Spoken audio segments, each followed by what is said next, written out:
Welcome to the Dr. Hutch Show. I'm Dr. J.L. Hutchison, and I thank you for joining us this evening on 1220 Beyond the Word. And I'm Evangelist Elaine P. Jones, co-host. Today we will be discussing the topic, Breaking the Curse, Relationships. All right, breaking the curse and talking about relationships. Just to give you an understanding of what I'm talking about, I always like to start off with a story. You know, when you're young kids out at the playground, we like to call each other names: pumpkin head, apple head, and jelly head, and all that stuff. My favorite one when I was a kid, I used to call people jelly donut head. And it was like we played those games, and then as we got older, we start saying other things, calling other names that were not good, monkey boy, ugly boy, those names that were not favorable to that person, and calling them out of their name. Right. Folks, as being kids, we're just having fun, but growing up, as we get older, we don't realize that we were in those early days of childhood was actually practicing witchcraft. We were actually throwing curses on people, calling them names, saying things about them and to them. Like you may say, "Oh, poor boy," or you may say, "Ugly boy." So what you're doing, you're wishing upon this person. It depends on how you say it as kids. So breaking the curse, I just want to give you a definition of a curse. A curse may be defined by a negative impact it has, and it is not recognized or broken. So like if you have something that you say against someone, it breaks that person's spirit. Sometimes being called the name reminds me of a story of a lady named Nicole. She had her family, and she was growing up, and she would get these jobs that she would get. She always ended up working at the restaurant and all that stuff. So they would always they would tell her, "Oh, you're not going to be anything but a restaurant manager," and they kept saying those things to her. Her family would make fun of her and say, "Oh, she come back from work." They say, "Oh, how did you you spent all day making biscuits?" And then after a while, it became a thing with her and her family where they would turn around and say these things against her. And eventually what happened, she ended up working at the restaurants mostly all her life. It ended up being a career. Not to say she was talented at it, not to say she was great at it, but sometimes we can turn around and do things and say things to people. Like my mom used to call me a certain name. I can't say it on the radio, but that name she would say to me. I remember I went to school, and the teacher was asked everybody in the class, write down your nickname. And I wrote down my nickname, and my teacher, it was a profane word. And so I thought that was my nickname, but it wasn't. So it was like sometimes we can take on the nickname that people call us. You ever hear somebody that say, "Hey, they go Pumpkin over there," "Hey, they go baby face," it's because he got a baby face. But when he get older, he's 60 years old, do we call him baby face? No, we don't.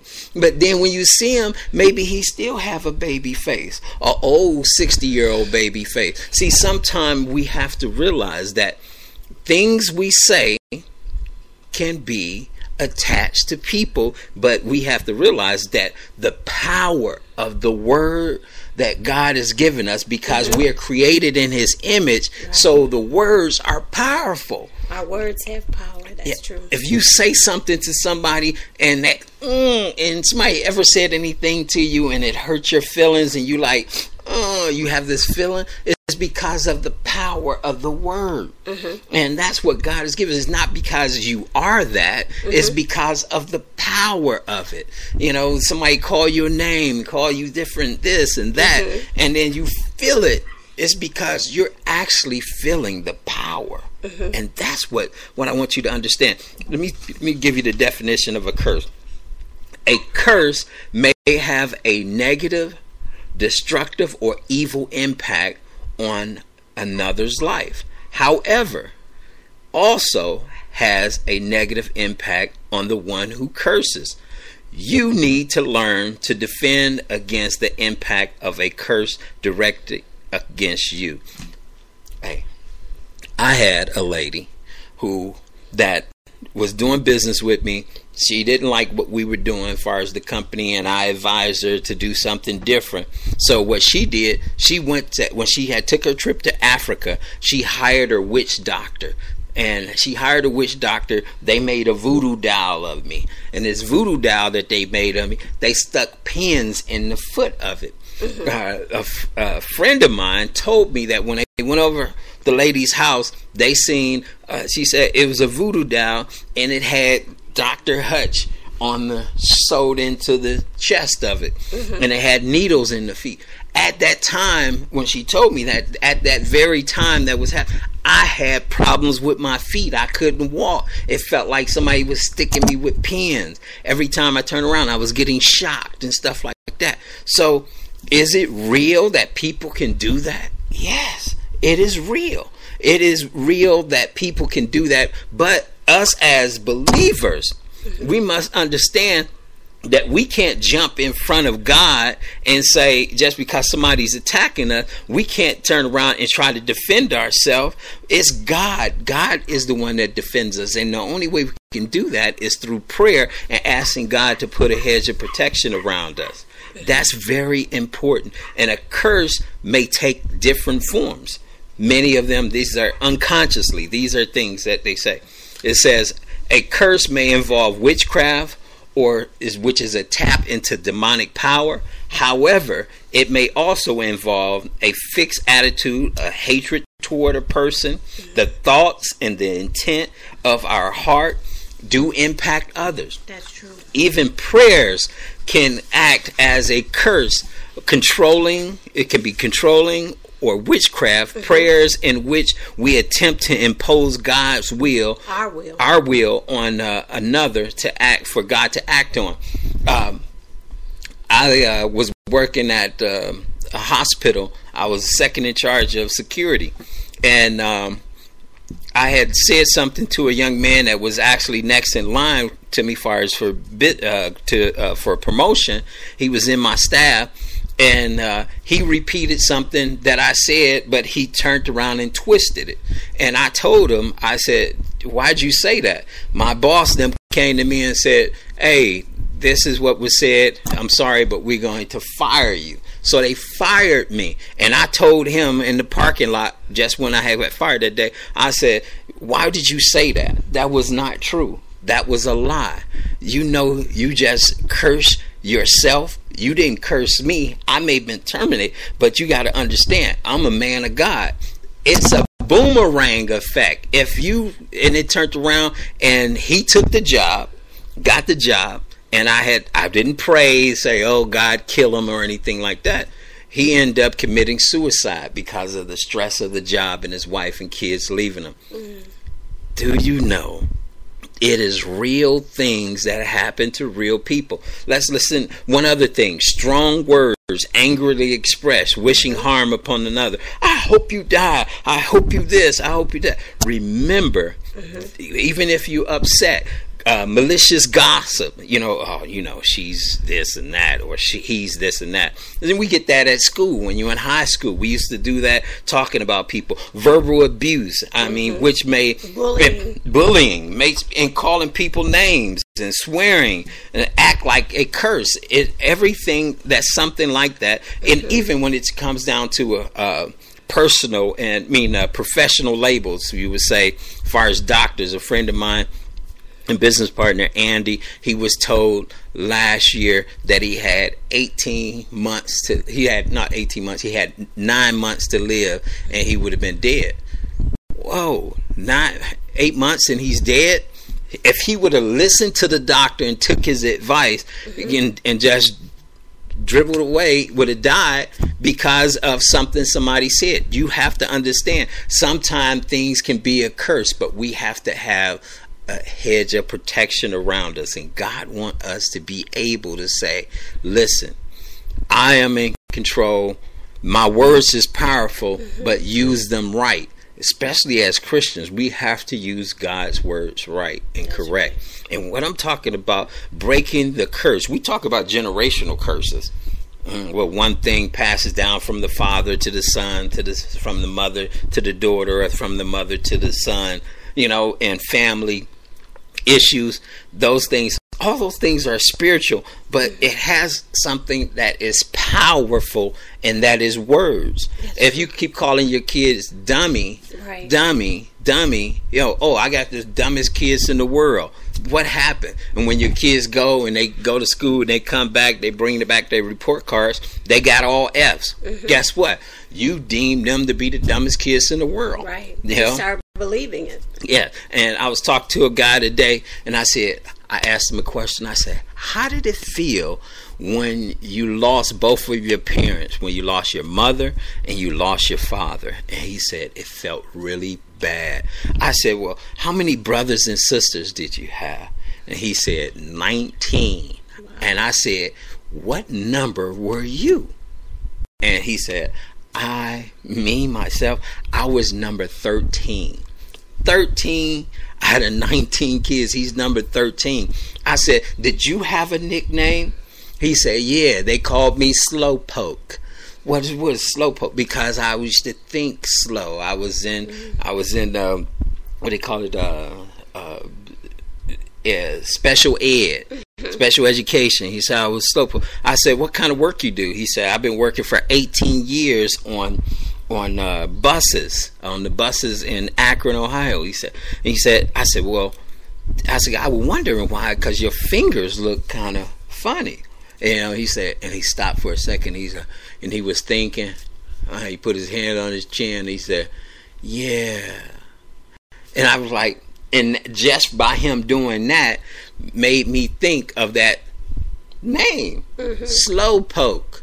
So they called him Slowpoke, not because he was slow, but as far as in moving, his mechanical skill, but in his head, Slowpoke. But when he gets a train of thought, he just was just talking and talking and talking. He was talking so much, I was like, man, I want to get away. Every time I tried to get away, he'd step in front of me and say, hey, tell me that again. I said, I just told you that once before.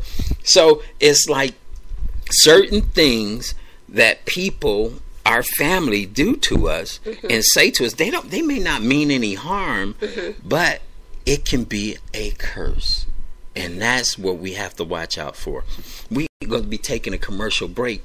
And what I want you to understand before we go to our commercial break, and when we come back, we're going to be getting into the biblical principles involving cursing. Why and how can we break these curses? How can we do something and change in our life? This is very important. And I want you to stay tuned. And when we get back, we want you to realize that God is in charge. He's the one that does all the judgment. We take a commercial break, and we'll be right back. Why are Dr. Hutch today?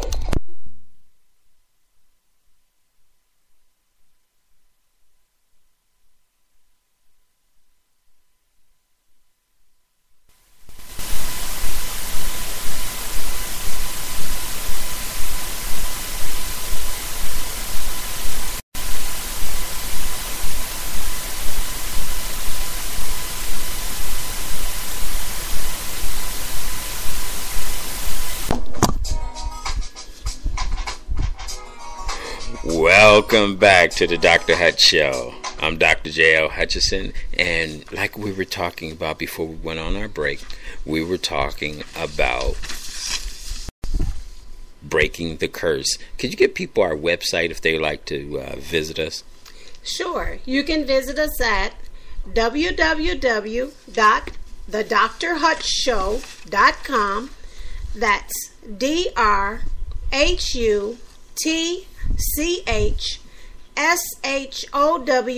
Relationalship.com. All right. And I'm always talking about impact. And you hear this, the show is Plan for Impact, preparing yourself for things that could impact your life. When I say impact, change the direction of where you're going. I always like to talk to people that's in transition, going from something to something else. You're either changing a job or switching or something, or your mother or father may be getting older and now you have to take care of them. That's a transition, and you may come out of a relationship, a divorce or something. That's a transition. Right. But it's also an impact. Mm-hmm. And how do you prepare for that? And I'm always trying to prepare people for the negative, mm-hmm. and making it the positive. Mm-hmm. But this is something different. This is something that we deal with every day. Communication. You say something to somebody and you call them a name. Mm-hmm. Calling them a name can impact them. It depends on that time. You ever seen people, sometimes they make a joke out of it. The lady's at the party and they say, "Oh, how many months are you?" And she says, "I'm not pregnant." And it's like it can consciously and subconsciously mess that person up, where the next time the person go to the party, they wearing a bigger sweater or a bigger coat, or sometimes may even go and lose weight. So it's a thing where you have to realize and watch the words you say, because they're powerful. And let me share this with you. Biblical principles involved in cursing. It says, we are made in God's image. Here what the creation account says about curses. We're made in God's image suggests that we have creative power. We give life to things from our human spirit. We do that. The Spirit of God, the breath of life that we have is expressed in our breathing and the words, through our words. That's powerful. If you never really took a time to listen to your heartbeat or listen to you breathe, it is very powerful. And sometimes we overlook those things. Mm-hmm. But when we need it, we're focused.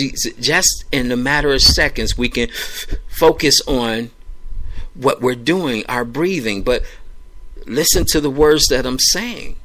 I'm speaking. I'm communicating to you. Right. I'm talking in words, and the words that I have power and authority. Mm-hmm. Adam's first assignment was to do what? What was Adam's first assignment? His first assignment, I'm sorry, you need to remind me. Adam's first assignment was what? To name the animals. To name the animals. So those names that we call the animals now are so, that he did years and years of thousands of years ago, are so powerful that we recognize that animal based on the name. Mm-hmm. Because of the word. The word is powerful. That's a powerful thing. And we give them the names. If you give people, say you turn around, you use your authority and use negative names.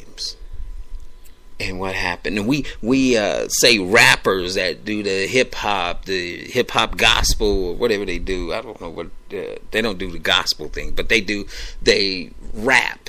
But just that language of what the words they say are, they try to take a negative and put a positive on it, as far as with gospel rap. The hip hop, they call ladies out of their name, people out of their names and stuff like that. Wimp, I know 50 Cent or his brother 45 Cent, they came out with a song called a wankster.